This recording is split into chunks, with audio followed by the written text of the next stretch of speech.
各位老友記，今日我坐喺度，唔係想教你點樣贏錢，而係想教你點樣先唔會輸。你冇聽錯，我唔教你贏，我教你唔輸。因為我開賭場開咗幾十年，我見盡無數人贏錢嘅笑容同輸錢嘅眼淚。我發現一個好重要嘅事實，就係識得唔輸嘅人，最後反而會贏。而嗰啲一味追求贏錢嘅人，最後全部都輸清光。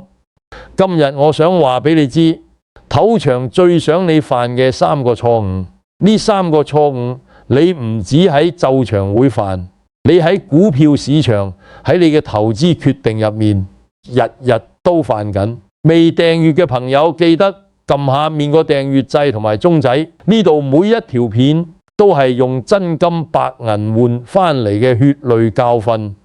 你唔訂閱蝕底嘅係你自己。如果你覺得自己曾經犯過呢啲錯誤，留言話我幾多人中過招。好，而家正式開始。第一個錯誤叫做熱手效應。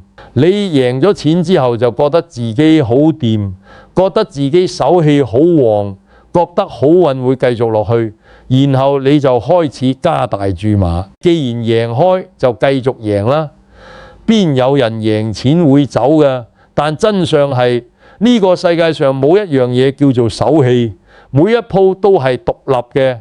上一鋪贏同下一鋪會唔會贏完全冇關係。你覺得自己旺隻係你嘅大腦呃緊你自己，呢個錯誤喺投資市場一樣通用。你買咗隻股票升咗少少，你就覺得自己眼光獨到，然後你加碼，你覺得佢會繼續升，結果市場一轉你輸突嘢。你唔係輸俾市場，你係輸俾自己嘅錯覺。點解人會犯熱手效應？因為人嘅大腦天生就係一個模式識別機器，幾百萬年以嚟，人類靠識別模式嚟生存。呢個地方有果實，嗰個地方有猛獸，你認到個模式，你就可以生存。但係呢種能力喺現代社會反而成為咗一個負擔。你見到連續開咗5次，你嘅大腦就會話俾你聽，呢度有模式。其實呢個模式根本唔存在，輪盤每一鋪都係獨立嘅隨機事件，佢冇記憶，佢唔會因為之前開咗5次大，就突然間想開一次細嚟平衡翻，自己揾到規律。其實你只係揾到一個唔存在嘅幻覺，你因為呢個幻覺而加大注碼，你因為呢個幻覺而輸錢。你輸嘅錢就係你信錯自己大腦嘅代價。咁點樣解決熱手效應？方法好簡單，就係永遠唔好因為贏咗錢就加注嘅。你嘅每個投資決定應該基於客觀分析，而唔係基於之前嘅結果。你贏又好，輸又好，你嘅注碼應該係一樣嘅入喎。除非你嘅分析話俾你知嗰個情況變咗，例如公司嘅基本面改變咗，或者市場嘅大環境改變咗，否則你唔應該因為贏錢就改變你嘅策略。呢個就係紀律。你知唔知有錢人同窮人最大嘅分別係乜嘢？有錢人有紀律，靠感覺；有錢人有一個系統，窮人得一個心願。你係邊一種人？你自己諗下。第二個錯誤叫做倒圖夠5極和，即係你輸咗幾鋪就覺得就快贏，你連輸幾鋪，你會同自己講冇理由仲係咁黑㗎，好運應該就嚟啦。然後你加大注碼，你覺得下一鋪實贏，但係真相係概率呢樣嘢冇記憶㗎。你連輸10鋪，第11鋪輸嘅機會同你第一鋪輸嘅機會係完全一樣嘅。你唔會因為輸得多就突然變好運。呢個只係你嘅一派情願。呢個錯誤喺投資市場更加致命。隻股票由10蚊跌到8蚊，你覺得跌咗咁多，應該到底於是你溝淡；由8蚊跌到6蚊，你覺得冇可能再跌，你又溝淡。隻和由6蚊跌到4蚊，你已經輸到懵咗，但係你仍然覺得佢會反彈，結果佢可以由10蚊跌到1蚊，就快。到底其實個底深到你睇唔到。點解人會犯圖禁五？因為人嘅大腦天生就厭惡唔確定性。當你連輸幾鋪嘅時候，你嘅大腦會感到極度不安，佢會努力揾一個理由去解釋呢種唔確定性。佢會話俾你聽，好運就快嚟啦，概率會平衡翻㗎。而呢啲說話其實都係你嘅大腦為咗安頓你自己而作出嚟嘅虛構故事，但現實係殘酷嘅，概率唔會因為你嘅不安而改變，和輪盤唔會因為你輸咗錢而同情你，市場唔會因為你蝕到入獄而反彈，你等緊嗰個就快贏可能永遠都唔會出現結和，而你喺等待嘅過程入面已經輸晒所有嘢。咁點樣解決同圖五？記住第二條鐵則，永遠唔好因為輸咗錢就加注。和輸錢嘅時候，你要做嘅嘢係停而唔係追。你越追，你輸得越多。止損線應該喺你買之前就已經定好，而唔係等到輸咗先嚟諗。你買股票之前，你應該已經諗好，如果跌幾多我就走，如果升幾多我就賣，而唔係到咗嗰個位先嚟猶豫嘅人輸錢，果斷嘅人贏錢，就係咁簡單。3個錯誤叫做損失厭惡，呢個係最致命嘅一個。你贏咗錢，你會好驚，你會想即刻鎖定利潤走人。但係你輸咗錢呢，你會唔忿氣，你會死都唔肯走，你會想追翻。心理學有個研究，話人失去100蚊嘅痛苦，比起得到100蚊嘅快樂強烈2倍以上。結果就係你贏嘅時候細細注，輸嘅時候大大注，贏10鋪都唔夠1鋪輸。呢個錯誤係投資市場每日都在發生。你手上有2隻股票，一隻賺緊一隻，殺緊你通常會賣邊隻？大部分人會賣賺錢嗰隻，留住錢嗰隻，因為你唔想面對虧損，你唔想承認自己做錯決定，結果你手上全部係試錢嘅垃圾股，自己係長線投資者，其實你只係一個唔肯面對現實嘅輸家。點解人會犯損失厭惡？人嘅大腦對損失極度敏感，呢個係演化留低嘅痕跡。遠古時代人類生存嘅環境資源好幾廿忽，損失一件嘢可能就意味住死亡。所以人嘅大腦經過幾百萬年嘅演化之後，變到對損失極度敏感，而一見到損失就會產生強烈嘅負面情緒。但係呢種機制喺現代社會反而成為咗一個障礙。你因為唔想面對虧損而留住蝕錢嘅嘢，你因為想即刻避開痛苦而賣走賺錢嘅嘢，結果你嘅行為完全違反咗理性。咁點樣解決損失厭惡？記住第3條鐵則，賺錢嘅嘢要揸住，蝕錢嘅嘢要斬。你要明白，蝕錢嘅股票佢繼續蝕嘅機會大過佢反彈嘅機會，你留佢喺度只會蝕得更多。賺錢嘅股票佢繼續賺嘅機會大過佢回調嘅機會，你賣咗佢，你就失去咗賺更多嘅機會。呢個就係數學，唔係直覺。你要學識同自己嘅大腦對抗，你唔可以俾情緒主導你嘅決定。你要用理性去分析每一次嘅買賣。你問自己一個問題：如果我今日冇呢隻股票，我會唔會買佢？如果答案係唔會，咁你應該即刻賣咗佢，唔好，因為你已經揸住佢就唔捨得放手。三個錯誤：熱手效應、鄧圖交、唔損失厭惡，就係鄧祥最想你犯嘅三個錯誤。你犯嘅時候，你唔會覺得自己有問題，你只會覺得自己唔好彩。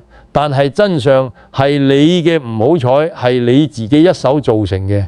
你以為你係運氣唔好，其實你係犯錯。你以為你係時運低，其實你係冇紀律。揼場嘅設計、揼台嘅佈局，甚至揼場入面嘅燈光同音樂，全部都係為咗令你更容易犯呢三個錯誤。你覺得自己嚟賭場係為咗贏錢，但其實你係嚟跌入陷阱。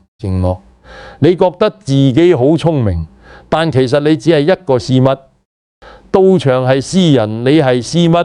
私人唔會同私物講道理，私人只會設陷阱，而你係嗰個自己行入陷阱嘅痴物。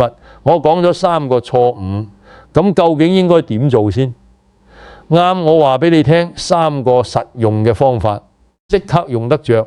第一個方法，設定止損線，呢個係最簡單，亦都係最重要嘅。和你拎1萬蚊出嚟，你要同自己講呢：1萬蚊我最多只可以輸2000，輸到2000即刻走，1毫子都唔可以再拎出嚟。和呢條線係你嘅救命草，你守得住呢條線，你永遠都唔會輸清光。你諗下，你輸2000蚊走，同你輸1萬蚊走，邊個痛苦啲？輸1萬蚊痛苦啦，但係你點解等到輸1萬蚊先走？因為你冇止損線，你設定咗，你就要跟自己講，等多一鋪啦，俾多次機會啦，冇機會㗎。你輸到止損線就要走，呢個係命令，唔係建議。止損線嘅設定有幾個原則，你要記住。第一，止損線要喺入場之前設定好，而唔係入場之後先諗。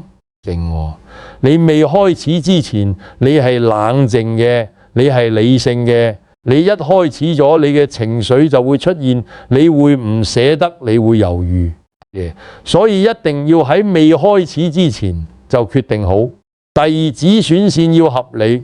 你買一隻股票10蚊，你設定止損喺9.9蚊前學和，呢個叫做冇意義嘅止損，因為一個正常嘅波動已經可以觸發到你嘅止損。你要根據股票嘅波動性去設定止損，通常係5%至10%左右。第三，止損線一旦設定咗就唔可以改，你唔可以因為覺得就快到底就將止損線拉低。和你咁做等於冇止損。止損線嘅目的係保護你嘅本金，你改低咗佢就失去咗保護嘅作用。第二個方法，贏錢之後收本金，赤口和。你贏咗錢，即刻將你原本嘅本金收埋。例如你拎1萬出嚟，贏咗5000，即刻將嗰1萬收返入袋，淨係用嗰5000繼續玩現金。咁樣你玩嘅就係莊家嘅錢，而唔係你嘅錢。你贏咗係賺多咗，你輸咗你嘅本金1毫子都冇少到，死疼。呢個方法可以保證你永遠唔會輸身家。你試諗，你用莊家嘅錢去玩，你仲有咩好驚？你冇嘢輸㗎嘛？你冇嘢輸嘅時候，你唔會緊張。你唔會緊張嘅時候，你唔會犯錯。呢個方法仲有一個好處，就係佢可以幫助你克服損失厭惡。你玩緊莊家嘅錢嘅時候，你唔會因為輸錢而痛苦，因為嗰啲錢本身唔係你嘅，而你可以好從容咁做每一個決定。而當你好從容嘅時候，你嘅判斷會更加準確，你嘅決定會更加理性。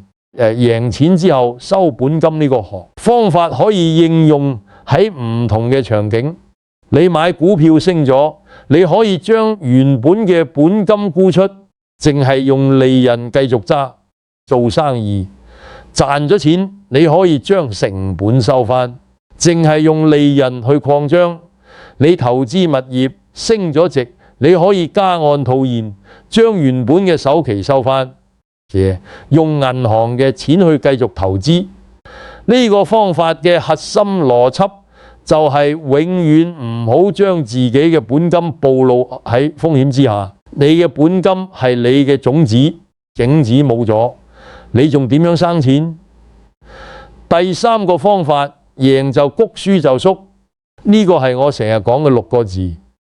你贏嘅時候，你可以玩大少少，但係要有限度，唔好盲目加大。一般嚟講，贏嘅時候，你嘅注碼可以係平時嘅1倍至1倍半，超過2倍。超過2倍就係貪心。貪心嘅人最後一定會輸。你輸嘅時候，你要縮到最細，甚至唔玩。而嚟講輸嘅時候，你嘅注碼要係平時嘅1半或者更少。如果你連續輸咗3鋪，你應該停止玩1個鐘頭，等自己冷靜下。如果你連續輸咗5鋪，你應該走人，今日唔好再玩。大部分人都係做相反嘅贏，就縮輸就谷歌，呢個係人性先啦。但係你要贏錢，你就要移反人性。你贏嘅時候要識得保持，你輸嘅時候要識得停。贏就谷吉，輸就縮，背後嘅原理係乜嘢？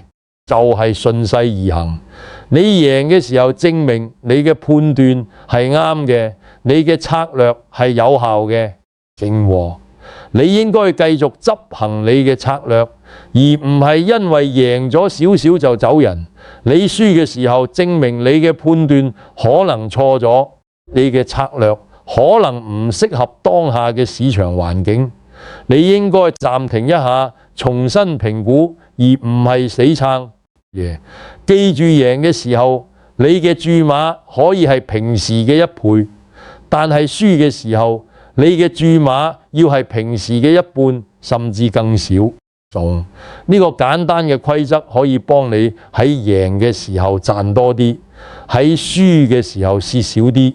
3個方法：設定止損線，贏錢之後收本金，贏就谷，輸就縮，非常簡單，但係做到嘅人好少。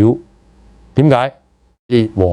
因為人嘅貪婪同恐怖永遠都係最大嘅敵人。你贏嘅時候貪婪話俾你聽，繼續玩啦，你會贏更多嘢。和你輸嘅時候，恐你話俾你聽，唔好走啊！你輸咗嘅錢點算？你俾呢2種情緒控制住，你就會犯錯，你就會輸錢。你要明白一個道理，到場賺錢從來都唔係靠運氣，而係靠系統。到場有一個系統，每一個遊戲嘅賠率都計到盡，每一個盜客嘅行為都預測到你呢，你有冇系統？你有冇紀律？如果你只係靠感覺、靠運氣、靠直覺，點樣贏一個有系統嘅對手？你贏唔到㗎。我成日都同人講，賭博當係一種娛樂，千祈唔好過分心理紅麻。你當佢係娛樂嘅時候，你會設定一個預算，你會知道玩幾耐就要走，你會保持清醒，保持理性。但係你當佢係發達捷徑嘅時候，你會失去理智，你會將所有嘢擺晒上去，最後輸清光。你嘅人生唔應該係咁。切喎，你嘅財富係你用一生嘅努力換翻嚟嘅，你點可以將佢擺喺一張賭台上面，由得佢一鋪輸晒？你嘅錢係你同你嘅家人一齊生活嘅基礎，你嘅錢係你晚年嘅保障，你嘅錢係你留俾仔女嘅禮物，點可以為咗一時嘅氹臨而將佢全部壓上去？你記住我今日講嘅嘢，3個錯誤熱手效應，麥圖禁，唔損失厭惡，3個方法，止損線收本金贏谷輸縮。你記住呢6樣嘢，你已經贏咗90%人。你記住呢6樣嘢，你就可以保護你嘅財富。切和，你記住呢6樣嘢，你就可以保護你嘅人生。如果你覺得今日嘅內容對你有用，請你撳下面個訂閱掣，仲要撳埋個鐘仔。和我之後會繼續分享更多用真金白銀換翻嚟嘅智慧，包括資金管理風險、控制財富增值嘅核心思維。錢和訂閱我唔單止係訂閱一個頻道，係訂閱一個改變你財富命運嘅機會。另外呢條片記得分享俾你身邊嘅家人朋友，尤其係有投資習慣嗰啲。你呢個動作可能會幫佢哋避開一個幾十萬嘅損失。我知道有啲人會覺得我講嘅嘢太簡單，佢哋會話我早就知啦。但係知同做係兩回事。你知嘅嘢你做唔做到？你知止損線好重要，但你蝕錢嘅時候有冇守到？你唔應該追損失，但你輸錢嘅時候有冇忍到手？知而唔做，等於唔知。真正嘅智慧唔係在於你知道幾多，在於你做唔做得到。我希望你今日唔只係聽完就算，而係真係將呢啲方法應用喺你嘅生活入面。你去鬥場或者你買股票嘅時候，你試下設定一個止損線。你試下贏錢之後收本金，你試下贏就谷，輸就縮。你會發現你嘅結果會完全唔同。我成日都話你冇辦法同賭場對賭嘅，因為我哋會抽佣嘅。你以為你可以贏我？曾和你贏嘅只係一鋪半鋪，我贏嘅係整個遊戲。因為我信數學，你信運氣。但係如果你識得用我今日教你嘅方法，就可以將劣勢變成優勢，將送錢變成生錢。你嘅本金從來都唔係用來賭嘅，係用來生錢嘅。記住我講嘅呢句說話，記住我講嘅呢3個錯誤，記住我講嘅呢3個方法，記住你嘅人生值得更好嘅嘢。唔好再將你嘅血汗錢拱手送俾人。我係何空新，我哋下條片再見。記住訂閱，記住分享，我哋下次再傾。